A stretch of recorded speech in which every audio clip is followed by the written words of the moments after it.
Hey, what's up guys? Welcome back to another video.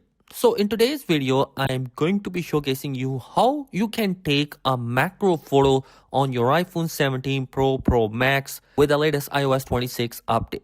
So let's get started. So as you can know that the iPhone 17 Pro and the Pro Max has triple camera sensor, so you can actually take proper macro photos. And to do that, you simply go to the camera app and then you want to go to the wide angle lens. In order to do that, you just select the wide angle lens, which is the 0.5 lens.